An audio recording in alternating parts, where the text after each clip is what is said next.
Ship. Out of danger. Yes. Don't grieve, Admiral. It is logical. The needs of the many outweigh The needs of the few. or the one.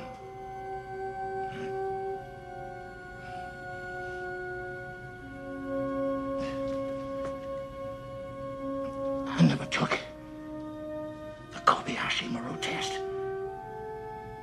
until now. What do you think of my solution? Spock.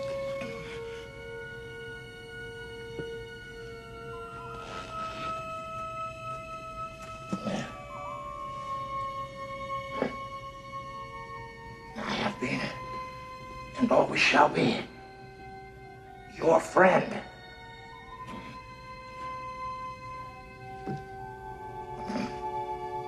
Live long and prosper.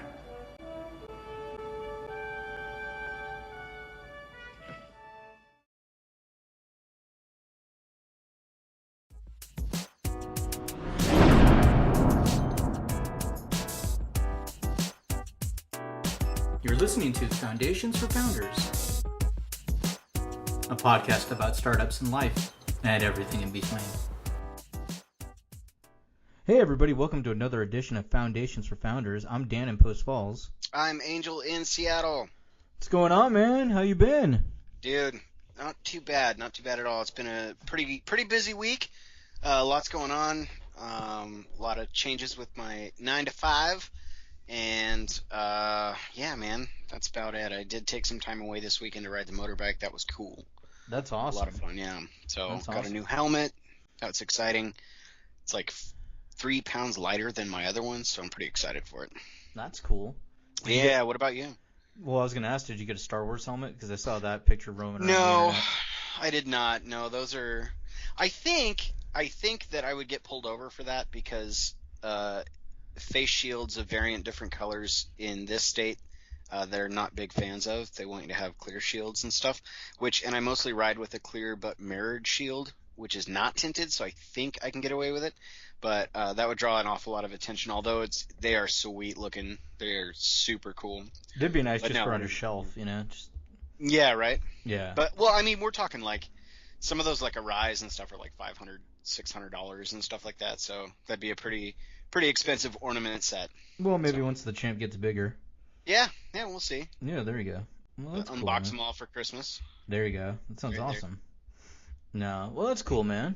Yeah, not Yeah. too bad. What about you? Just keeping busy, you know. Keeping it gangster? Keeping it gangster as I do. Finally looking into some redirect marketing for Haggle Champ. Yeah. So using a new company called AdRoll. Mm-hmm. So had to get the Smart Pixel installed and get all the graphics done, and now it's just deciding how much our budget's going to be and where we want to target. So Nice. yeah, it's good. I mean, it's just all part of it. So, you know, learning what advertising is working and what isn't, and then having to explain to vendors that, hey, it didn't work with you guys. I'm sorry. We're not Right, going to renew. yeah. You know, Yep. and yeah, so it is what it is. But so yeah, so far so good though. Went to the dog park like I do every Sunday, it seems like, and Nice. took the little corgi out, and that was fun. So yeah, Cool. that pug was there again, Mm-hmm. and oh, there's Wow. the corgi. Yeah, he doesn't like the pug apparently. Wow. Apparently Silence not. dog. No, nothing. Huh? I said apparently not. Apparently not. No, not at Yeah. all. No, he's huffing and puffing today. But no, he was good. He was good, and it was fun. But yeah, man, just busy times.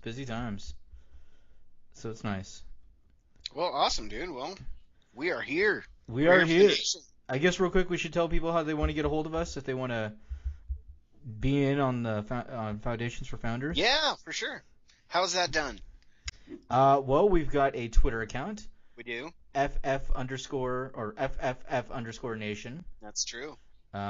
We've got a email address. Yep. I don't remember the email address. It's Foundationsforfounders@gmail.com. We'll see. There's that. Yep, that one. One. Yeah, that's the one you could try on. Yeah. And my personal Twitter is @Dan Reyes. Mm-hmm.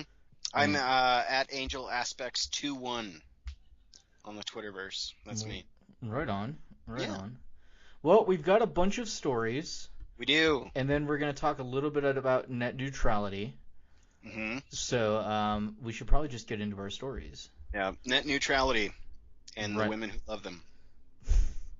I don't know. I thought that was I've been Matt. watching clips of Town Talk, dude, from UHF, so I'm on one right now. Look, man, I'm down with Spatula City, Yeah. and I want to drink from the fire hose. Yeah. Are you tired of sloppy cut rate funeral services? Try Plots R Us mortuary service. Stop in for our new salad bar. Oh, man. Mhm. That movie was way ahead of its It's time. gold, man. It's pure gold. I love it. I love how it opens with the Indiana Jones thing, and it's genius work. Al Yankovic, if you're listening, you're welcome onto the podcast anytime. What was the That was thing pure he gold. ate? It was like a Twinkie with a hot dog and... Twinkie Wiener Sandwich, sir. Right. Twinkie Wiener Sandwich, yeah. That he Mhm. dipped in milk, didn't he? I think so. That's just so weird. He Weird made a Al. volcano out of mashed potatoes. That's true, he did, yes. Yeah, that's a good one. Yes, and he said it meant something. Yeah. Yeah. Oh, I know UHF. Well, that's where epiphany strikes when you're eating Wait. mashed potatoes or carving mashed potatoes. I sculpting may have to get some mashed potatoes tonight then. Mm-hmm. Yeah, That may need to be done. it's true enlightenment, sir. It is true enlightenment. Yeah. All right, well, let's get to our first story. Mailbag. All right, it- let's do it. It comes from us. It comes to us from Bloomberg.com, Mm-hmm. and the headline reads: Radio Shack to sell name alone with 20 million opening bid. Mm-hmm. So, as we all know, our buddies at Radio Shack are going away. They're in bankruptcy. They're liquidating their stores. Actually, the store right by my house is officially gone now. Oh. It is gone, man. It was on. They had the closing sale up for 2 weeks and then done. So it's empty now. Well, now, how much are they down? Do we have those figures still? I know that they were It was half a in billion they owed. $500 million, and so they want to sell just the name for $20 million. Well, I mean, do you really think they'll get 20 mil? Like, No. right? No. That's the thing. Yeah. They Not gotta unless start. you're into collecting like relic business names. Yeah, No, what I are you really gonna- don't think so. Yeah. What are you gonna do? Rebuild it? I mean, I've never heard a market for that. yeah. Radio Shack Corp's the biggest Shack. shareholders already seeking to buy hundreds of stores from the bankruptcy electronics realtor, agreeing to separately sell the chain's name with bids to start at 20 million. There you go. Yeah, the plan is Yeah. to break off the sale of the trademarks and other intellectual property from the auction of the store leases, and that would put the 94-year-old brand up for grabs without forcing buyers to bid on the stores. So basically, someone could renew it or recreate it as something else. Right. You know, like Radio Shack Online or something. I still don't think it's worth $20 million. I don't think the brand is worth 20 mil. No. I don't. I mean, what are you gonna do? Newegg exists, you know. Well, how would you buy it, rebrand it, come out with an amazing product, the best product of all time under the Radio Shack brand, and then try and sell shares, right? Right. Like, didn't they go bankrupt? Or worse yet, they could be a flourishing company, and then years down the road, somebody in the tax bureau could make a mistake on the Shack, and then all their, you know what I mean? We've seen that happen before. Right. That happened British. out in the UK. Yeah. Mm-hmm. What do you do with it? Like, okay, let's say you get it at a deal at 5 mil. Okay, great. You got it at 75% off. What are you gonna do with it? Do you relaunch it as some sort of web service? You know, like a competitor to Newegg that sells specialty, you know, equipment for high-end tech people, or do you start with like boutique stores that are high-end or mobile, like you were talking about, like? Do you even stay in consumer electronics? And then do what though? Like, Yeah. Like if you're not because this doesn't come with inventory. This is just the name. So it's just the name and the branding. Yeah. Yeah. Theoretically, somebody could do whatever they wanted with it. Like you could, open a farm called Radio Shack. I don't know. I don't know. I think the damage is done here, and this is just grasping at dollars, right? Like, I mean, oh yeah, absolutely. somebody's going to be interested in it because they have their own idea, but what that would be, and it would probably be an online retailer rather. I don't know. I don't know what the heck I would do with it. I mean, the only thing I can think of is, yeah, okay, let's create an online store, but I mean, your competitors are already out there, and I mean, what in this day and age is even referred to as a radio besides, maybe the wireless card in your mobile device or something? Oh, I can't surf AC or 5G because my radio's too old. Yeah. I don't know. I have no idea. I don't know, man. Like, does Car Toys buy it and then have a Radio Shack within them, so now you can buy all your car accessory? Like, I don't know. It's just weird to me. It's a lot like, what is that company? Shopko, and they have Payless shoes within their stores now. Oh, do they? Yeah, they've had that for years, where they have like a whole area that they say is Payless shoes, but it's just racks that Payless stocks. Well, yeah, and I was wondering what was happening with the Sprint endeavor last time we touched on this, but they actually cover that. It says, before the Fort Worth, Texas-based retailer filed for bankruptcy this month, Standard General agreed to bid on about half the company's 4,000 locations, with plans to co-brand some of the stores with Sprint Corporation, right? The wireless carrier Sprint. An official committee of the unsecured creditors has objected to various aspects of the proposal. Awesome. Yeah, so they're saying Standard General's negotiating to buy senior debt owned by other hedge funds to improve its ability to trade debt for Radio Shack's assets rather than pay cash. See, and that's what they wanted to avoid, so I guess that would stand to reason. Mm-hmm. A bigger claim would give Standard General a bigger credit bid. Don't really want to do that either. I can kind of see that as well. Mm-hmm. But I don't know what the heck you do with the Shack, bro. I think you just let it go. Yeah. It's a great case study for business schools, and that's about it. Yeah, GameStop is chasing down some of the leases. They're trying to buy out some of the leases, I would guess, for better locations for their store chain. But yeah, but I mean, know, how much? I think GameStop's the next one to go. Yeah, it's either them or Best Buy. Yeah, I think so. I mean, because GameFly's getting bigger and all that stuff, and then you can buy games directly on your console, and right. Netflix basically destroyed Blockbuster, and right. I don't know, man. Worth watching. Foundation. Absolutely. Well, let's continue what onward. What would you do? Well, yeah. What would you guys do with Radio Shack's name for $20 million? Yeah, let us know. Anyhow, moving on. All right, moving on. BusinessInsider.com. All right. And the headline reads, Google just paid $25 million to buy the entire .app web domain. So Google .app. .app. So Google just paid $25 million for exclusive rights to the .app top-level web domain. Mm-hmm. Google applied for the top-level web domains way back in 2012 for 4 years after the ICANN, the organization that controls the world's domain names, decided to expand their overall number of generic TLDs. Yeah. Yep. So apparently they've applied for dozens at a time. Yep. And they're getting as many .app. What was the other one? They had a few other ones they were after. .docs, .android, .free, .fyi, .fo, and of course .app.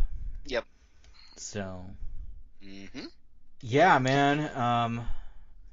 Surprised they beat Apple to that. I'm not. These domains are pretty nice. I think this may take a bite out of any future plans for online content, no matter what that is, from places like Amazon and some other big runners in that area. Mm-hmm. It says here ICANN's been gradually auctioning off different domains since June of 2014 in what could be a competitive and expensive process. .tech LLC spent $6.7 million on the .tech domain last year, reportedly beating out Google, which also bid on it. So apparently they don't have too much interest in that. But they have a pretty sizable app store, and it'd be interesting to see if they have cross-plateau applications for, web-based computer applications and things like that. So I think it stands to reason, if you get the entire .app plateau, that you are just building on your own marketplace and strengthening all of that. Yeah, I think so too. I know that the company also announced that it's going to start testing out search ads in the Google Play Store. So maybe this is the first step in that, Yeah. But still, man, 25 mil for all those top level domains, that's cool. But so did they get Pepsi.app? Did they get, clearly they got Google.app and Google Play. Well, if you own the domain, you got them all. You can sell to people that register for whatever's in that domain. So if Pepsi wants a .app, they will then have to buy, lease, rent, or whatever from Google, which owns the entire domain. Right. Yeah. That's cool. That's just crazy town to me. Yeah. Google's expanding quietly. Yeah. Well, and not so quietly too. Yeah. Whatever. I don't know. Would we get one for the champ? HaggleChamp.app? Yeah, I guess we'd have to at some point. Yeah. Yeah. Why not? Okay. Well, we'll see what happens in the future with that one. All right. So another story we've got. So we have 4 stories today, people. And this one comes to us from telegraph.co.uk, or The Telegraph. Godzilla Hotel to open in Japan. Really, dude? Yes. Oh, The dude. Telegraph. Yeah, The Telegraph. So Welcome Godzilla... to El Matador, which is Spanish for the Matador. Right. Or El Nino, which is Spanish for the Nino. The Nino, yeah. Yep. So Godzilla-themed rooms will soon be available at the hotel, at Hotel Gracery from starting in April 24th. So basically, a Godzilla-themed hotel is opening up in Tokyo, because where else would it be? These rooms are ridiculous. The pictures. Sweet. I want to know if you have to look at the show notes. You have to look at these pictures. Yeah. They are Room with the view. One of the hotel rooms looks directly at Godzilla's head. That's my favorite one. Yeah, they created a giant statue head of Godzilla, so that way when you look outside, it looks like he's attacking.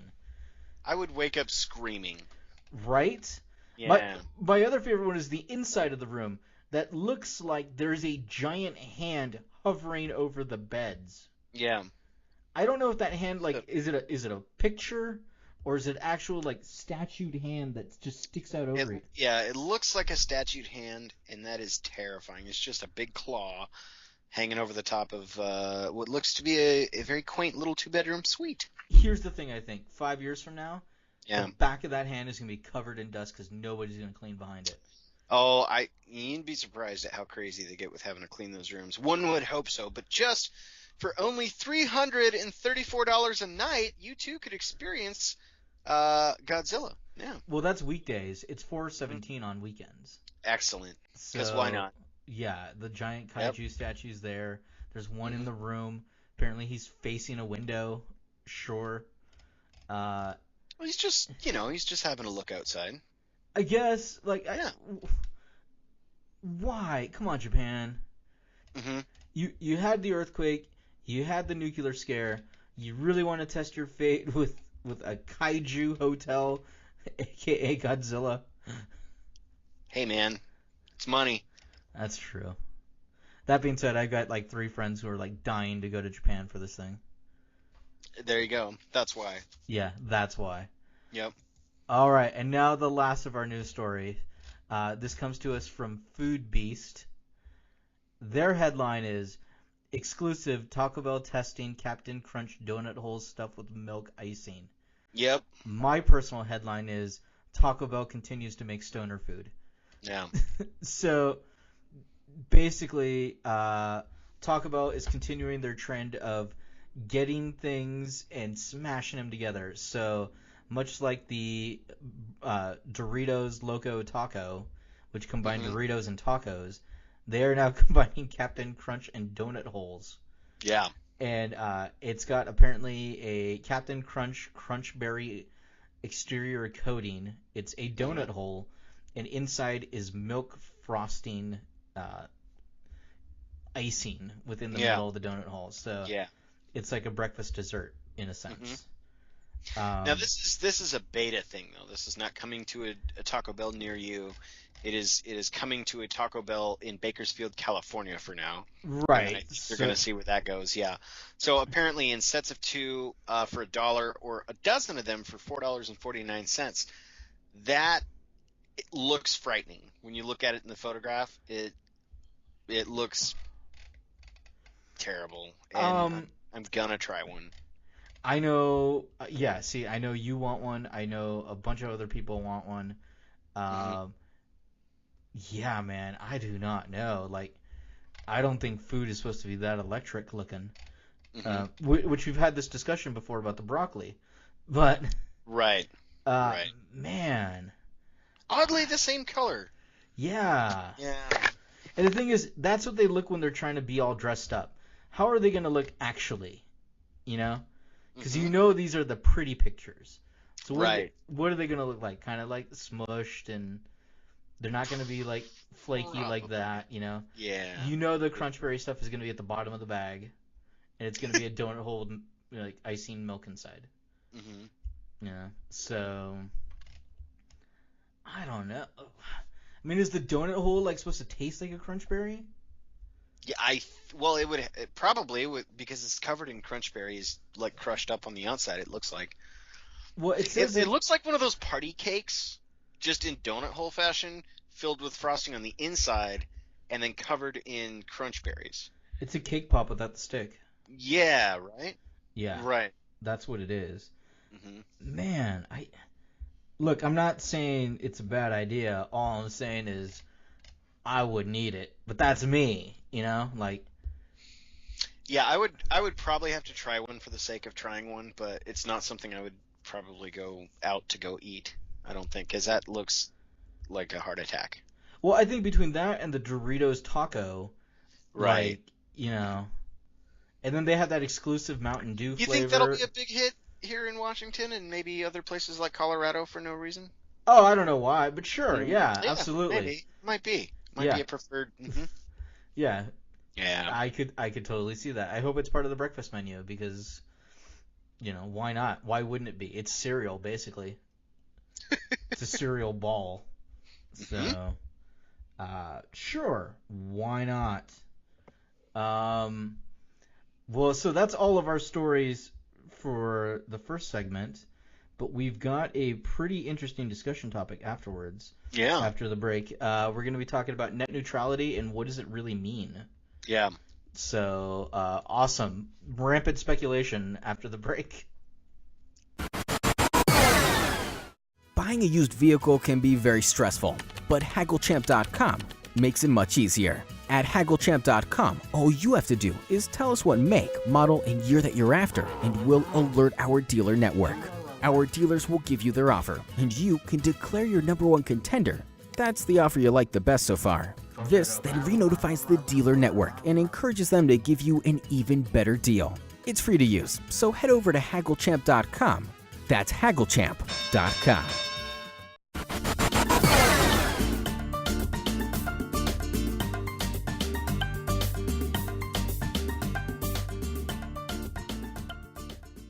Welcome back, Founder Nation. I am Angel in Seattle. And I am Dan in Post Falls. And this, of course, brought to you by HaggleChamp.com, where you can buy like a champ, save like a champ. Yes. Yes, you can. So, Crazy Donut Hole from Taco Bell. You think it's going to go, man? That thing looks weird, but do you think it's going to go? People will buy it. People will eat it, and people will love it. I won't be one of those people. No? No. Not even once? Maybe. But, see, I'm trying not to bring up... Okay. Oh, you just brought it up. Whatever it is. Right, might as well. I'm trying not to bring up being vegan because you give me a hard time about it. Yeah. So there's your segue. Yeah, there's my segue. Yeah. So I'm at the point now where eating fast food is no bueno on the tummy. Mm-hmm. So That's kind of a good point to be at, though. yeah, it is. It is. So like I don't do fast food. I can't do like pizza anymore. Like it just Yeah.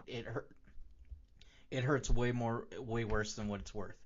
So that's good. That's good. That's helpful. But so when I see those donut Captain Crunch things, all I think is stomach pains. Yeah. So that's my concern. All right, well, that's fair enough. Yeah. I'll let you know how awful it is.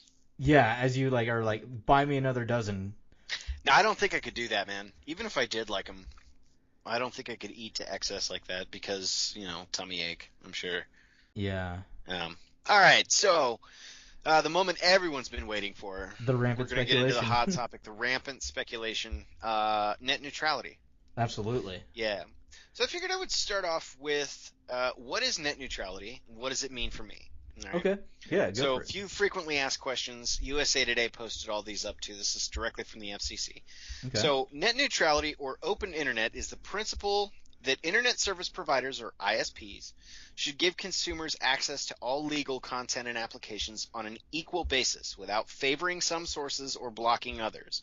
It prohibits ISPs from charging content providers for speedier delivery of their content on faster lanes or deliberately slowing the content or throttling from content providers that may compete with ISPs, right? So you think about things like Comcast and Time Warner, most of their content is prioritized on Comcast networks because it's proprietary content, right? Like Right. we own it, so of course we'll send it through, right? Mm-hmm. So another question, how will new net neutrality rules affect me?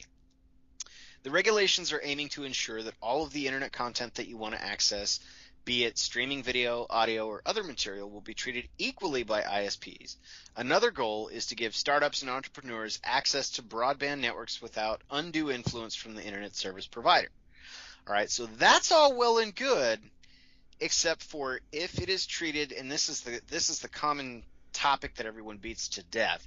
If it's going to become treated, and we could thank, I think, the White House for this, but if it's going to be treated like a utility, it can be taxed differently. So keep that in mind. So what's going to happen when I'm streaming House of Cards in the future? All right. So in theory, the only thing that should change is that there are actual regulations on the books that prohibit ISPs discriminating against content. Here's where Netflix has a problem with this, right? Mm-hmm. An ISP will be prohibited from slowing the delivery of a television show simply because it is streamed by a video company that competes with a subsidiary of the ISP.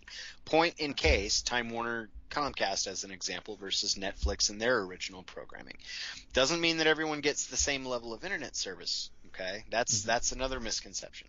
Customers already pay for different speeds. We're completely talking about content delivery at this point, right? So we're still, and that's what bothers me. I'm going to rant on this for a second. Is the whole like I have an internet service provider that you have to pay for additional speeds, $5, $10, $20, whatever. Mm-hmm. At the end of the day, it's all coming to my apartment from the same cable lines that the guy in the house a mile away, because they own the monopoly on the area, same coax cable. It's copper lines. I don't have an option to go, I'm going to pay more because you guys are going to thread fiber optics to my house or my apartment, better or worse than the next guy around me. So they're already throttling content based on how much you pay for, right? So way different from a country like Australia, for example. They have government subsidized internet, I believe, right? I've heard people talking about this where I'm not sure if this is 100% the case or not, but essentially everybody gets internet. It just sucks. It's like at the speeds of AOL. So a lot of like YouTube guys that I follow, for example, will actually go down to people that privately buy more bandwidth for like business class internet speeds and things like that, just so they can upload videos to YouTube, because it would take them all day long to do it from their own house, right? So that's kind of weird. We're not at that point, but I think this is going to open that door, all right, because of the whole is it a utility thing. And whether or not it becomes that, that's sort of the media desensitization, in my opinion, is, oh, it's a utility now. Well, if it's a utility, then it's accessible by everybody, but it can be taxed differently. And then with utilities comes restrictions, and then you'll get content up, down, whatever. So this is kind of a hot topic because it could open a lot of different doors. So I digress and we'll go back. More questions on topic. What is the difference between an ISP and content provider? So an internet service provider is a company that provides you with access to the internet, like AT&T, Verizon, Comcast, Cox, Time Warner. Content providers include companies like Netflix and Amazon that create and or distribute videos, programs, music, things like that. Sometimes an ISP is also a content provider, right? So i.e. the Kindle Fire, things like that, whatever. So for an example, Comcast owns NBC Universal and delivers TV shows. So it wasn't Time Warner, it's NBC Universal that they own. Delivers TV shows and movies through its Xfinity Comcast internet service. That is what's already being prioritized because they own it, right? That's the content. So what is net neutrality, or what are the net neutrality's rules passed by the Federal Communications Commission, right? So at this point, the FCC commissioners and staff have seen the entire 317-page order. Nobody else has. That's good to know because this is not a public document at this time. The bottom line, according to the FCC Chairman Tom Wheeler, is that the open internet rules ban blocking and throttling of content, not service, content, and prohibit ISPs from charging content providers to set up fast lanes, which is a practice they refer to as paid prioritization. So in essence, the whole thing is kind of a pro for the consumer. Can also take action when in practice unreasonably interferes with the consumers. We'll see where that goes, right? Because I don't think unless it's a public document that they're really being forthcoming about all that. That's just my personal hate on the whole situation, but whatever. The plan does not include rate regulations, unbinding of new tariffs, or taxes, right? That's where it's open-ended. And I think that's one of the things that people should really pay attention to. The FCC's document on the open internet rules says could be seen here, but it's not public. And I will send you guys a link, everybody in the show notes. Hopefully it will open up at that point because it's not the entire document. It's just the internet rules, right, or the outline. Right. So why did the FCC come up with internet regulations now? Because the previous set was tossed out by a federal court in January of 2014. Since then, the agency has had no official authority to protect an open internet. All right, so the internet will be treated like a public utility. Why is that? FCC has the authority to regulate it. Internet providers will be reclassified as common carriers. Private companies that sell their services to all the consumers without discrimination, similar to the way the consumers got the landline telephone service. So it's kind of equalizing the delivery, right? And then finally, one of the biggest questions, who supports net neutrality?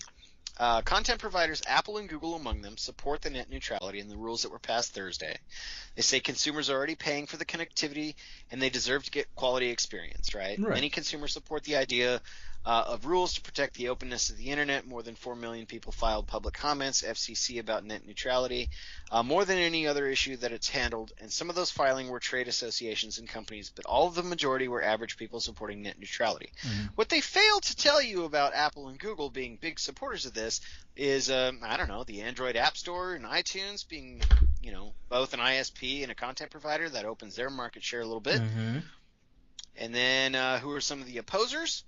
More than 24 broadband companies, including AT&T, Comcast, Cox, Verizon, voiced concerns that the new rules are too heavy-handed and could stifle investment and innovation. Well, says the people that monopolize content and delivery, right? Of course. Has nothing to do with dollars and cents in a monopoly. And then finally, the commission voted 3-2 to approve Wheeler's net neutrality proposal. Democratic Commissioners Mignon Clyburn and Jessica Rosenworcel, I probably butchered those, voted yes, along with Wheeler, who was appointed by President Obama. Commissioners Ajit Pai and Michael O'Reilly, both Republicans, voted no. So last general question about net neutrality is what's going to happen from here, right? And according to USA Today, it says it's hard to say because the regulations will be published soon in the Federal Register and become effective 60 days after publication. That's a lot of accounts to change, a lot of big money accounts to change by then. But opponents have indicated that they plan to challenge the new rules in court, so this is going to be drawn out for a long time. But the short and long of it for everybody, as I went through a lot of content there, prioritization. Consumers and content companies such as Netflix are concerned that net providers might slow some data in favor of their own content or traffic that they might be paid to prioritize. That's the advertisement and the umbrella corporations that are owned by these ISPs. Neutrality would require all legal content be treated equally. So special services that do not include travel on public broadband networks like heart rate monitoring, voice over internet, 911, there's a bunch of different things, right, would not be affected at all.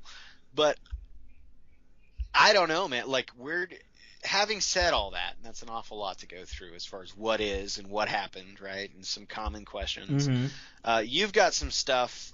You had sent me some stuff on the actual. It looks like the actual excerpt NPR published to the vote, which I found kind of intriguing to read through, man. But where do you stand on all of this? Because you and I have we have ISPs that are part of the conglomerate, but they're different, right? Like I have a Comcast account. You have a Time Warner. Time Warner, right? Yeah. Yeah. But they'll be merging soon, so that's nice. And that's not in the ruling. That doesn't stop that. So so that's another thing. It just You think that's going to go down without a fight though? Because I remember AT&T was trying to buy T-Mobile to secure their monopoly, and they said absolutely not. You know, and then even the whole Sprint and Radio Shack thing. Right.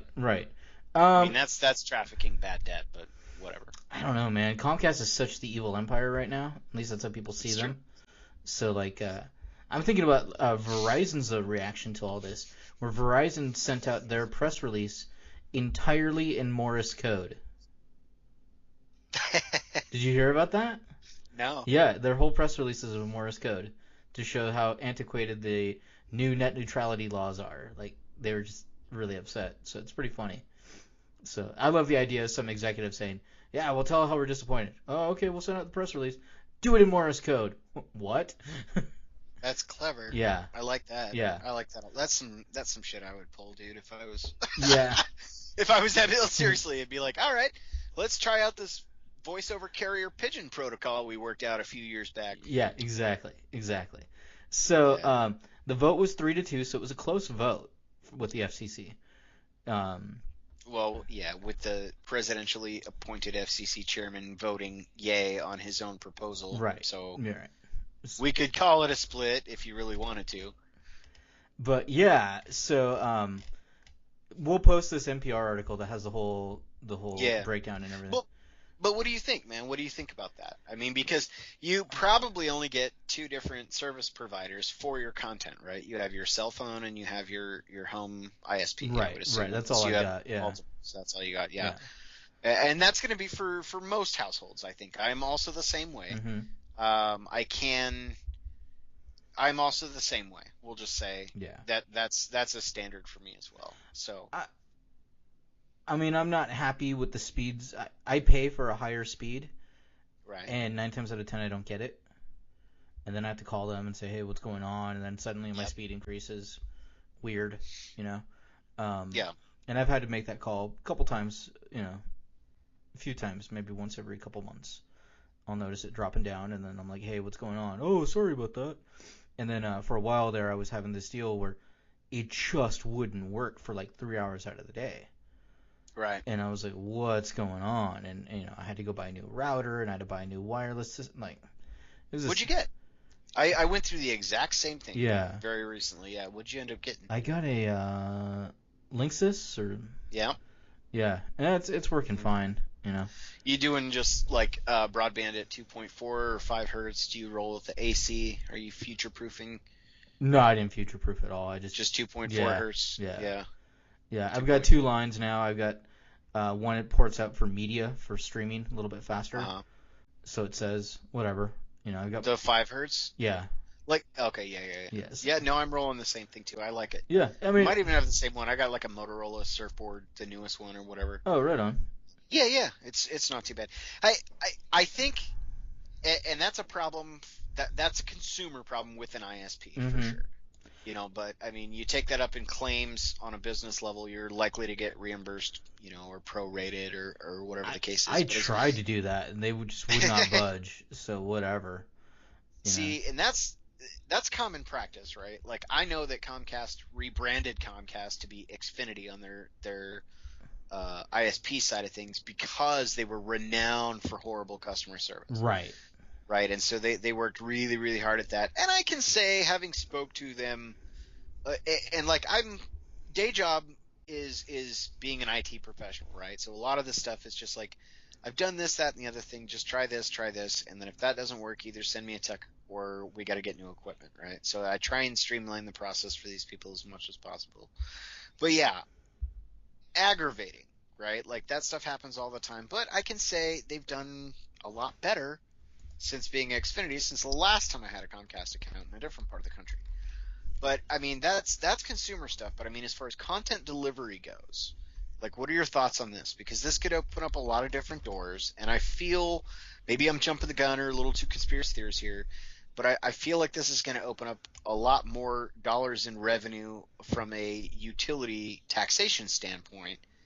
Or if it is classified wholeheartedly and written into law as a utility, then the government can subsidize that for, you know, a housing project or whatever, right? Disaster relief areas that they're rebuilding, things like that. If it becomes commonplace, there's just even more regulations on the content that goes through. So I'm not sure. I'm for it for now because I don't like the whole paid prioritization of content that's owned by the ISP that you didn't know about, like NBC Universal and Comcast, right? Prime example. You know, because Netflix is hating it. Because who's going to pay for that, right? Like if it's neutral, great. If there's paid prioritization, it's going to come out of the consumer because they're not going to renegotiate a Netflix deal and come after Netflix for the extra amount of money. Netflix will be like, nope. You know what I mean? I don't know. I'm looking for the impact. Well, and here's the funny thing. So I've got this CNET article that says 7 things net neutrality won't do. And the very last one, it says, what changes will we see as a result of the new rules? First answer is nothing, and that's the whole point. The internet has always operated on the basic principle of openness or net neutrality. The decade-long debate of how to implement net neutrality has really been a battle to make certain levels of openness to make a certain level of openness is preserved.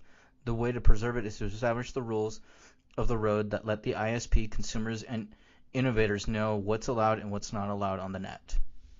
So, great. Basically, what CNET is saying is the internet will continue to be the wild, wild west that it is. Right. No content restrictions that are not preset by the users. Right. And I'm for that. I think that's great. I think for us who have an online business, that helps, you know, because what if, you know, we have a competitor and Comcast, you know, is behind them, so they throttle us, and, you know, our competitor is now getting the beneficiary of faster connections with their customers. Well, then that sucks for us, you know. Right. So I think for us this is great, you know. Any other online company, I think this is great. You know, I don't want, just because I shop at Amazon and then all of a sudden I want to go to Zulily doesn't mean that I should be throttled in one over the other, you know. Right. Just as much as, like, you know, I go and use YouTube, which is owned by Google, and then I go to Dailymotion, which I don't even know who owns it, or Vimeo or something. Like, my connection speed should not slow down because I'm searching for videos and cat videos on some other site. You know, that doesn't matter. You know, that's what I think. But I feel like it could, because we're you know, we're not too far away from content restrictions if all this is going to be under debate for so long. As it stands now, I agree with it. You know, because I don't think, you know, solely from the main argument of paid prioritization. So from that standpoint, I agree. But I don't know. What do you guys think? You got to hit us up. We're at FFF_nation on Twitter. You could also drop us a line. Send us your thoughts. I'd love to hear people's thoughts on this. Yeah. You know? You could email us, Foundationsforfounders@gmail.com. We'd love to put that up on the air. And also, off topic, I may have found us an intern. I gotta see snap! About this. Really? Yeah. Well, yeah. It's a friend of mine though, but I'm still gonna make him send in a resume in video format. I need to see this resume. Yeah. Absolutely. Yeah. I'll help him. We should say though, for future episodes, or actually next week, looks like we're gonna have a guest on. Hey, guests yeah, are the cool. host of Brewing Business Podcast, Tim Nichols, You know it. will be on Foundations for Founders. Looks like we're still working out the times with him, but it looks like it'll be good to go for next week. Yeah. Now this guy's in my neck. Yeah. I want to say Tacoma, but don't hold me to that. Tim is a pretty interesting cat. He's actually launching his own startup. He's got another podcast too called the 52 Week Startup that chronicles his journey as he's launching his own company. And it's I think it's a microbrew. I know it's definitely beer related. So yeah, Cool. You're very excited about that. I told Tim straight out, like, that's awesome, but I don't drink, so he was like, no worries. So it'll be fun. It'll be fun to have on the show. It'll be fun to get his perspective on things, talk about business. So I'm excited for that. Have him weigh in on net neutrality. We definitely could. Yeah. Or see what's good going spring on. beer for you. That'd be Yeah. cool. See, now you got excited. That'd be cool. Well, yeah, I'm not a big drinker, but I hang out some friends from work. We play darts for no reason because none of us really like darts that much, but it's an excuse to hang out. And the place that we go to is like 1 block away from my house here in the West End. And all they do is like local area breweries and things like that. They don't have any liquor. It's all just beer and wine. But it's a cool spot. And yeah, man, we're there all the time, and we know the folks that work there. Maybe we could have them do like one of their Thursday beer tasting things. Oh yeah, that'd be cool. Well, tell him to come on up to Seattle if he's down in Tacoma. Yeah, I know he's around that area, so yeah, it'll be fun. It'll be a lot of fun. So I'm excited for that. We've got some other guests in the works. We'll let you know about those as soon as we have it more firm as to what's going on with that. But very excited, and yeah, man. Beginning of the show, our little movie clip. Just wanted to let people know it's a tribute to Leonard Nimoy. He passed this week, and I was a big Star Trek fan, so yeah. So a little tribute to him. So, but yeah, that's it for this edition of Foundations for Founders. Heck yeah, Founder Nation. We will see you again. Yes, live long and prosper. Bye. Bye.